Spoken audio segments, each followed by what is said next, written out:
It happened yesterday, and I still can't get the image out of my head. The old woman was sitting in her wheelchair, her thin arms clutching a blanket that wasn't doing much against the downpour. She looked so small, so forgotten, as the nurse walked back inside without a second glance. I was sitting in my car in the parking lot of the nursing home. I had just dropped off some supplies for my aunt, who's a resident there, at first. I thought maybe the nurse was coming back out. Maybe she was grabbing an umbrella or something. But minutes passed and no one came. The rain only got heavier. The old woman's wheelchair was by the edge of the ramp. Not even under the awning, she looked up at the sky, blinking against the drops. I swear I saw her lips moving, like she was praying. I got out of my car and ran up to her, soaking wet by the time I reached her. "Are you okay?" I asked, bending down to her level. She nodded, but her eyes were filled with tears. She said I was wasting her time. The woman whispered, her voice hoarse, barely audible over the rain. Said I should wait here for someone who actually cared. My stomach turned. The anger and disgust hit me so hard I could barely speak. I wheeled her back inside myself. The receptionist was at the desk, scrolling on her phone like nothing was wrong. I demanded to see the nurse in charge, but the woman waved me off, muttering something about shift change. I left that day furious, promising myself I'd report it. But when I came back today to check on her, I saw something I wasn't expecting. The old woman was in the common area, surrounded by residents and staff. She wasn't in her wheelchair anymore. She was standing, her frail frame wobbled slightly, but she held her ground, gripping the handles of a walker. The nurse who left her outside was there too, her face pale and tight with discomfort. The old woman's voice was steady, loud enough to echo through the room. "You thought I'd just sit there and take it?" she said, looking the nurse right in the eye. "But I've been fighting my whole life. I didn't stop when they told me where I could sit on the bus. I didn't stop when they said my children didn't belong in their schools. And I sure as hell won't stop now." The room was silent. Even the staff didn't dare interrupt her. The nurse stammered out some excuse, something about being misunderstood. But the old woman shook her head. "You didn't misunderstand. You made a choice, now I'm making mine. You don't get to treat people like they're less just because their skin isn't like yours." Everyone in the room seemed frozen, except for the old woman. She turned back to her chair and slowly lowered herself into it. I wanted to clap, I wanted to hug her, but I didn't want to ruin her moment. So I just stood there, soaking it all in. That old woman didn't need anyone to fight her battles. She was a fighter all on her own. After she sat down, the silence stretched for what felt like forever. The nurse, flustered and red-faced, muttered something about needing to check on another patient and hurried out of the room. No one stopped her, but the old woman wasn't done. She turned to the rest of the staff, residents, visitors, and said, "If you see something like that and stay quiet, you're just as guilty. Don't be scared to speak up. Nobody deserves to be treated like they're invisible." Her words hung in the air, heavy and real. One of the younger nurses stepped forward. She looked nervous but determined. "I'm sorry," she said, her voice trembling. "I should have said something yesterday. I saw it happen, but I didn't. I didn't know what to do." The old woman gave her a long look, then nodded. "It's not about knowing. It's about doing. But I appreciate you saying that." The young nurse looked like she was about to cry. "I promise it won't happen again." I finally found my voice and stepped forward. "What happened to you yesterday was cruel, but the way you stood up today, it's inspiring." I hesitated, unsure if I was overstepping. But then I added, "I want to help. I'll make sure this gets reported. People need to know." The old woman smiled at me, her face softening. "Thank you, baby. Just don't forget. Helping means sticking with it." Words are easy, action takes work. She wasn't wrong. I left the nursing home later that day and went straight to file a formal complaint. I wrote emails, called the administration, and even reached out to a local advocacy group. I wasn't going to let this slide. A week later, I heard the nurse was fired.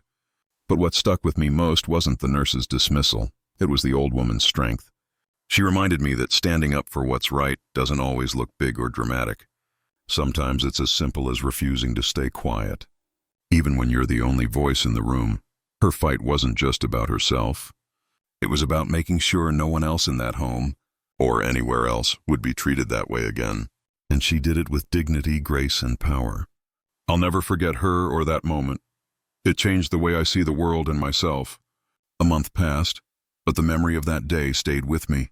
I visited the nursing home often after that. not just for my aunt, but to check on the old woman. Her name was Miss Etta, and every time I saw her, she had a quiet confidence that felt unshakable. One afternoon, I found her sitting by a window. Knitting a scarf, the light streamed in. Catching the silver in her hair, she saw me and smiled. "Well, if it isn't my backup," she teased. "Backup?" I laughed, pulling up a chair. "Of course," she said, her fingers moving deftly over the yarn. "Every good fighter needs a team." Miss Etta had this way of making you feel like you mattered. We talked for hours that day. She told me about her life growing up in the South, about how she'd marched in protests, boycotted buses, and raised her children to stand tall, no matter what the world threw at them. "What keeps you going?" I asked her, genuinely curious. "After everything you've been through, how do you not give up?" She stopped knitting and looked at me, her eyes sharp and full of wisdom. "Because giving up means they win," she said, "and I've seen too much, fought too hard to let that happen. You don't let people dim your light, no matter how much they try." I thought about that every day after. Miss Etta's courage spread through the nursing home. Staff started paying more attention to how they treated the residents. A few of the younger nurses even organized a training session about racism and bias. They told me Miss Etta was the reason they wanted to do better. She became a bit of a legend around the place. Other residents would sit with her, share their stories, and listen to hers. It was like she'd sparked something bigger than herself. One day, I walked in and found her teaching a group of residents how to write letters to their families, something she said was a lost art. She looked up and waved me over. "You still fighting, baby?" she asked. "Always," I said, smiling. "Good, we need more fighters." Miss Etta passed away a year later. It was peaceful, they said, in her sleep at her memorial service. The nursing home was packed. Staff, residents, and even people from the community came to pay their respects. They called her a warrior, a teacher, and a light that refused to dim. I stood up to speak, feeling the weight of her legacy. "Miss Etta taught me something I'll carry for the rest of my life," I said, my voice steady.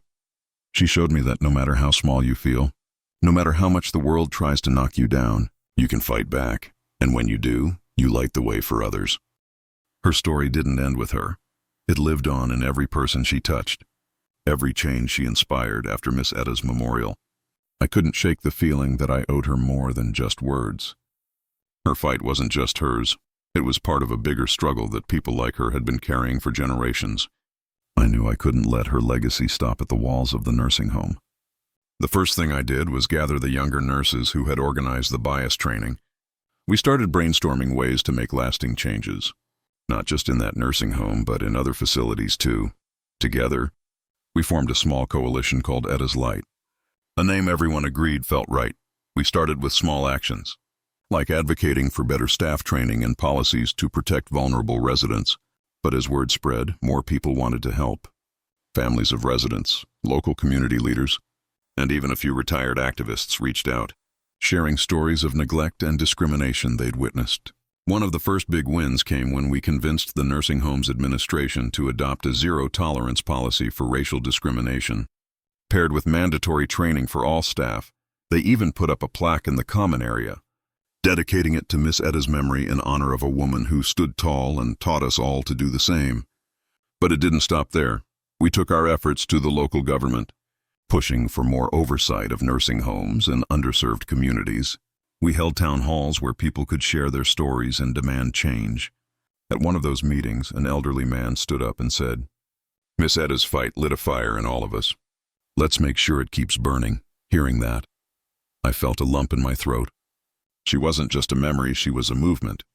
A year after her passing, we organized a march through the city, calling for better treatment of seniors and accountability in care facilities. Hundreds of people showed up, holding signs that read, "Dignity has no color and Miss Etta's light shines on." As I marched, I thought about that rainy day when I first saw her, alone in her wheelchair. I thought about how easy it would have been to look away, to convince myself it wasn't my business. But Miss Etta taught me that looking away is never an option. By the time the march ended, I felt something shift, not just in me, but in the people around me. Her fight had become our fight, and it wasn't over. Every time I step into that nursing home and see her plaque, I remember her words, "You don't let people dim your light." Miss Etta's light didn't just survive, it spread, and as long as I'm here, I'll make sure it keeps shining. As time went on, Etta's light grew beyond what any of us expected. What started as a local effort turned into a network spanning several cities. Nursing homes, hospitals, and community centers began reaching out, asking how they could implement the policies and training we'd developed. One day, I got a call from a young black woman named Vanessa. She worked at a care facility 3 states away and had heard about our work through social media. "I'm dealing with what Miss Etta went through," she said, her voice shaking. "It's not just one person, it's a whole culture here. Staff turning a blind eye, treating residents like they don't matter. I've tried to speak up, but they make me feel like I'm the problem." Hearing her reminded me of the young nurse who apologized to Miss Etta that day. Fear and inexperience can silence even the best intentions. "We'll help you," I told her within weeks. Vanessa and her co-workers had the resources to start their own advocacy group. They held workshops, created safe spaces for residents to share concerns, and even connected with local activists to pressure their administration for change. Vanessa called me 6 months later, her voice stronger this time. "We're seeing progress," she said. "It's slow, but it's happening. Miss Etta would be proud." Stories like Vanessa's kept me going. Meanwhile, back at the original nursing home, something beautiful was taking shape. The residents started organizing their own group, calling it Voices of Dignity. They met every week to discuss ways to support each other and make sure no one ever felt alone or silenced again. I visited one of their meetings, and a resident named Mr. Harold, who had barely spoken when I first met him, stood up to share. "I never thought I'd see the day when people cared this much about us old folks," he said, his voice cracking. "Miss Etta taught me it's never too late to stand up. Even if your legs don't work so good anymore." The room erupted in laughter and applause. I realized then that Miss Etta had planted seeds in all of us. She had taken her pain and turned it into power. And now that power was multiplying, on the anniversary of her passing, we held a community event in her honor. It wasn't a somber occasion, it was a celebration. There were speeches, music, and even a mural unveiled in the heart of the city, depicting Miss Etta standing tall with her walker, surrounded by beams of light. As I stood there, looking at her painted face, a little girl tugged on my sleeve. "Who's that lady?" she asked, her big brown eyes full of curiosity. "That's Miss Etta," I said, smiling. "She's a hero." The girl tilted her head. "Like Superman?" "Better," I said. "She didn't need a cape." The girl grinned, and her mother gently pulled her away. Watching them walk off, I felt a sense of peace. Miss Etta's fight wasn't just about her generation or mine. It was for that little girl, too. Her light wasn't just shining, it was blazing,